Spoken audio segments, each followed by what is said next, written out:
If we're saying it ain't tricking if you got it, can we say it ain't simping if you got it? Yeah. Like, is that Yeah. is that kind of similar? It's similar. It goes down to the same thing because the end goals is still the same thing for what you're doing. Yeah, and also I've asked the question: are women's standards too high, or are men just lazy? Mm. So there's got to be a little bit of a middle ground there or something. I'm not sure, but Do you but feel like more like men don't want to well, I they think try less? I think what's happening is a lot of men are just saying the juice ain't worth the squeeze, Mm. but then they're being shamed for being lazy, and it's like, well, we have a term called hoflation.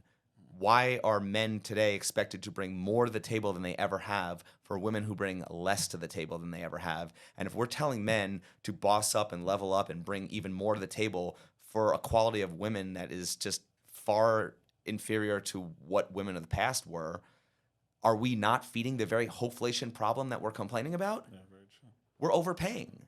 And that's the issue, is the fact that men will seek other options, but our options are very limited. I mean, would a women's advocacy group tell them to leave the country rather than change laws? Yeah, no. Why don't we tell Yeah. why don't we tell women, hey, you don't like the way it is in this patriarchal society? Just go move to another country. No, but we'll tell that to men. Do you feel the passport bros movement is good or bad? Well, I think it's good. I think it's the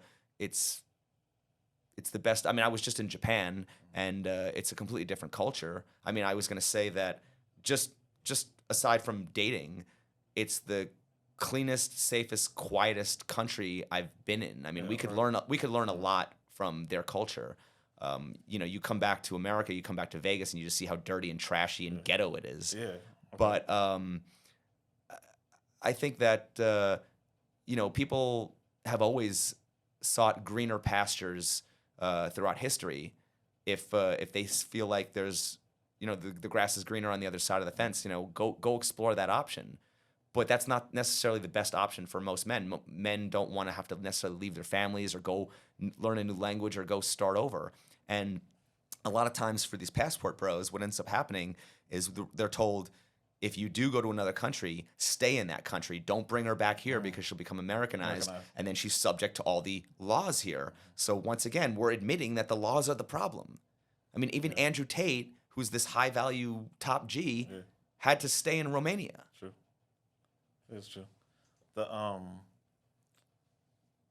The investment though that these men say they are improving, and they don't like give the rewards here to the women here, even though they do reach a higher another tier of like income and vanity and all that stuff like that, and they take it overseas. Like, so are we destroying what's here?